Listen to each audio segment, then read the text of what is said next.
Alright guys, it is once again Cosmo the Coder, and welcome to yet again another Humble Bundle review video. I'm not sure what on earth Humble Bundle's up to. It's starting to feel like they're trying to be like Bundle Stars, although I tend to get emails from Bundle Stars every other day now trying to sell me a new bundle.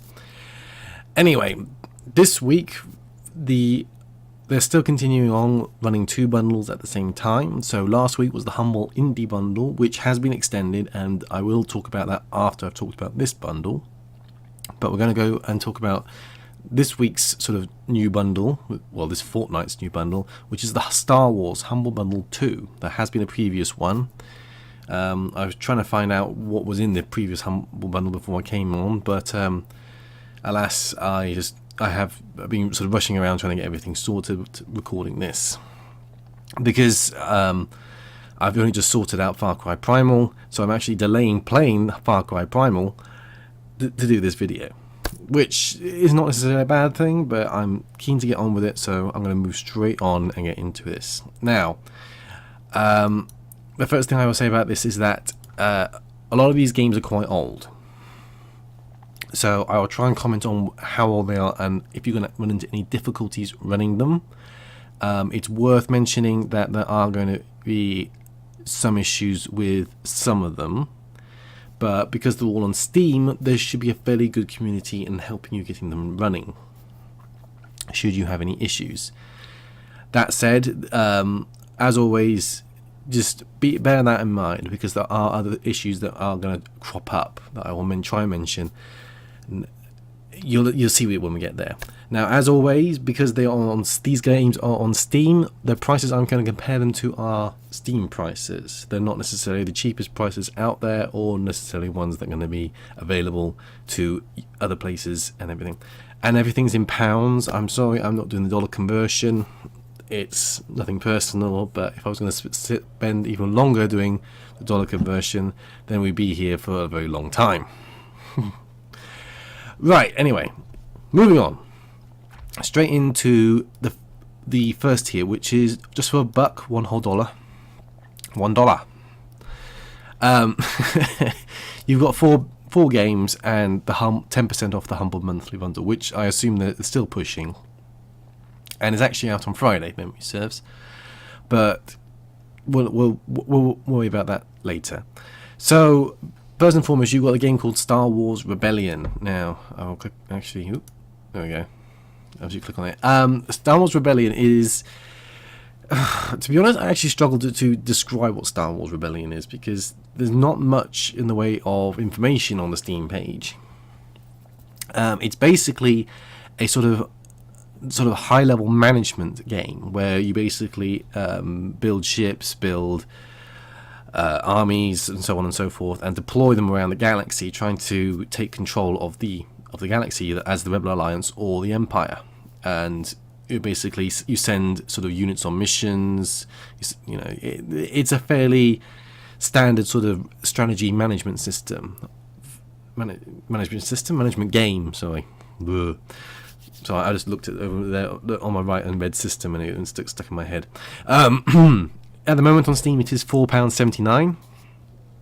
It's not the biggest sort of action-packed game out there for Star Wars, but it's one of those games that was created. It did okay. It's got some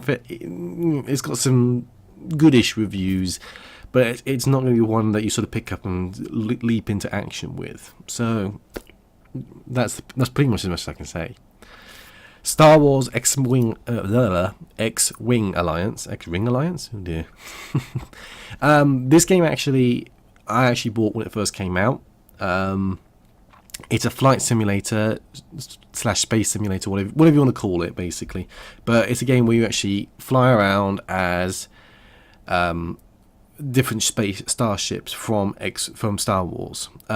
It's part of sort of the XWing / Tie Fighter sort of family of space simulator games, where you basically, like I said, fly different starships from the Star Wars fiction or Star Wars universe. XWing Alliance is a little different from the previous games, and I'll talk about those because they are part of the bundle further down. XWing Alliance has a very strong story-based campaign where you play a neutral party. You don't play straight away as anyone in the Rebels or anyone in the Empire.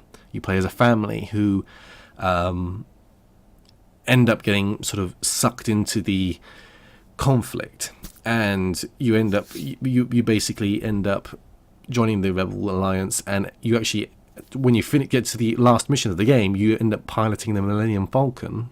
And I'll say that again, the Millennium Falcon, because I went blah, blah, blah. And you get to blow up the Death Star. Compared to the other sort of X-Wing TIE Fighter games, this is actually the most advanced. You get to land on things, you get to sort of interact with certain things. It's still pretty much you just flying a spaceship around and shooting things. There are sort of elements where you in between missions, you actually sort of read emails and sort of see a story progress. So it's sort of an interesting sort of outside view of what's going on with the Rebel Alliance, what's going on in the whole sort of Star Wars thing. So it sort of takes a storyline takes place outside of the films, if you see what I mean. It's definitely well, I was gonna say it's definitely worth it. It's definitely worth for the $1, because at the moment it's where has it gone? $6.99 on Steam. But give you a fair warning, it does need a joystick. Now, if you don't have a joystick, you can sort of get around it with things like Xpadder and other things like that. But there is no mouse keyboard control system. You do use the keyboard for a great number of things, like setting different settings on your starships and everything else, but there's nothing more than that. You do need a joystick, and people have complained about the fact that this port, or sort of this, well, yeah, it's a port.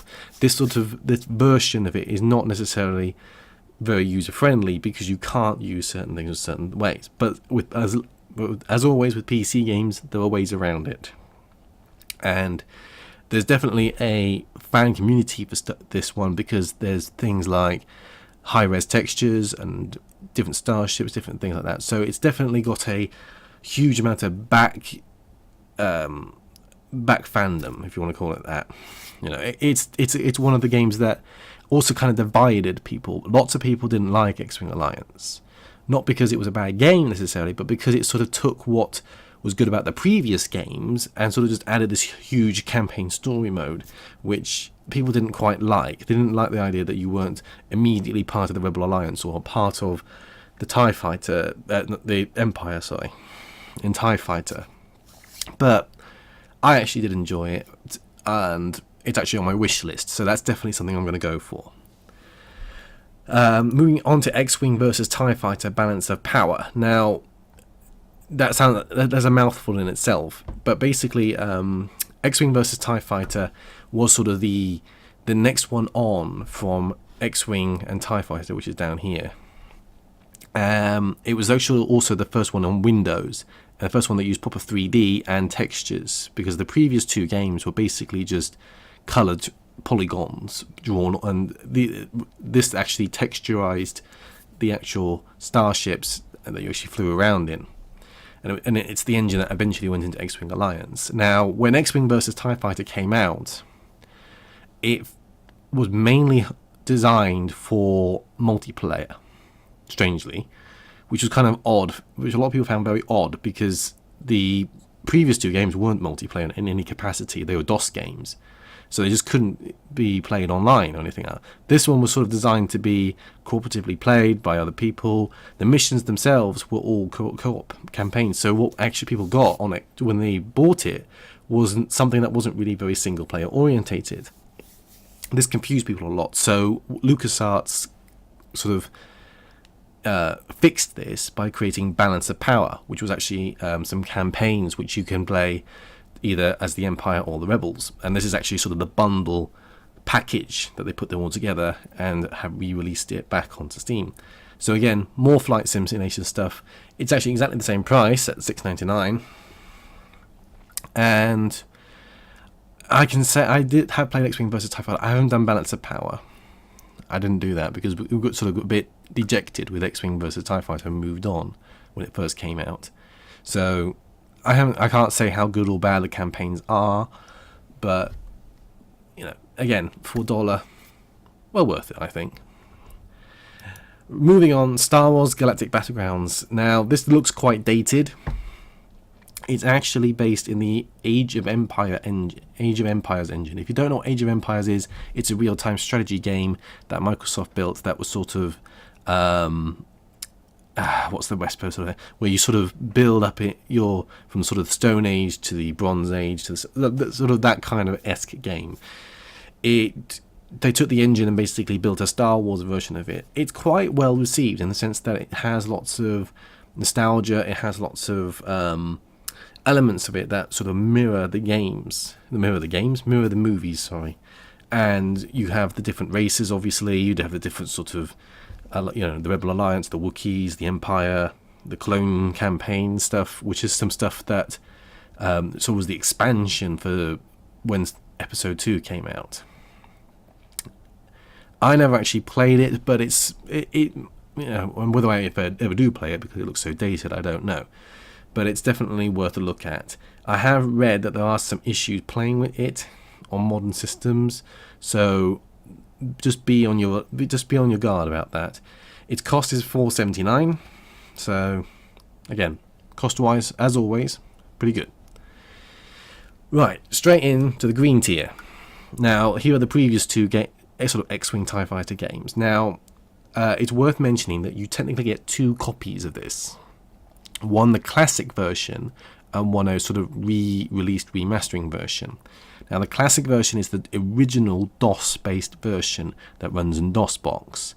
There have been sort of mentions that it doesn't necessarily work very well, and the sort of remade versions have issues in the sense that if it doesn't detect a joystick, it won't run either. So it's worth maybe doing a bit of research to try and see if it's actually worth you investing any money into this, because what you might end up getting is games that don't actually run and don't actually do anything. And quite frankly, there's a good chance there's never going to be any updates made to these, so it might be that it's not worth going that far if you don't really want them. The games themselves are pretty damn good. I prefer TIE Fighter over X-Wing, but then that's kind of the thing. TIE Fighter is an extremely long game, as is X-Wing, but TIE Fighter has this extremely long narrative of you being a pilot in the Empire and doing lots of different missions. It sort of expands greatly on the whole sort of fiction and the whole sort of storyline. It adds new TIE Fighters that you never even thought were possible. It's definitely worth a good look, and it takes me way back to when I used to play it on my old PC at home as a kid. So long ago now. Anyway, but each one of those is worth $6.99. So already, money-wise, great. Now, the next two games are well, it's Knights of the Old Republic. Now, I got both these games when they first came out. And I can safely say, these are BioWare games. They reek of, BioWare's signature. Oh, no, actually, technically, Knights of the Old Republic 2 isn't BioWare, it's Obsidian, but we'll get to that in a minute. Now, Knights of the Old Republic was extremely well received. It's a classic game in the whole sort of Star Wars-esque, RPG-esque kind of game area. It's one of those games that a lot of people raved about, and you can see how sort of the old Dragon Age, Mass Effect sort of way of storytelling and everything is put into this kind of game. They are both quite long games and definitely worth a look at, but there are issues running them on modern systems. At least the first one is. The second one, oddly enough, has been updated quite a lot recently. There is a company that's currently sort of working on it that has imported quite a few things, and I'll get to that in a minute. But certainly the first one I know has some issues, and it's worth mentioning that because it's worth looking into things like cutscenes not working, resolution problems, stuff like that. So it's always worth looking at that in a sense. But both games are fantastic to a certain degree, and I'll get to all the problems with Knights of the Old Republic 2 in just a minute. But it's definitely worth a good go. Both are $6.99. So for that whole package, you're looking at, a good, doing quick math, £28, £30 worth of games instantly for not that much money. Now, Knights of the Old Republic 2, like I said, is actually being updated. One of the biggest problems with it was that it wasn't finished properly. Obsidian were rushed, and the ending of the actual game doesn't make any sense, really. It's a very confused sort of lost element, which is really sad because the game had such huge potential. And as time went on, people sort of restored parts of the game. They sort of went through the files and actually fixed a lot of the problems with the game, found hidden pieces of hidden sort of data that related to things that were taken out of the game just because they just wasn't time to finish it properly. Now, these people that have been working on it, and I've forgotten their names, have basically added the stuff to it. It's all free on Steam, and it does restore quite a lot of the functionality, but it still doesn't actually fix the ending of the game, which is a bit of a problem. So all in all, it's a good game, but it has a major letdown at the end. It is an improvement over the first one, and it's definitely worth a go if you haven't played it before. But if you have played it before, you're not necessarily going to get much more than, say, some of the extra stuff that might come up. Now, you also... moving on, you also get a voucher for 75% off any single purchase of Star Wars games in the Humble Store. Now, this excludes any title in the actual bundle. Now, whether or not it's worth going for that, that's up to you, because at the moment, it depends how many Star Wars games you actually own. So, it's a good sort of thing to sort of expand upon and sort of say, how many do you not own? What could you buy, and what would you get for 75% off? It's worth a look at. There are more games coming soon, so it's probably worth waiting to see what comes extra in the bundle anyway.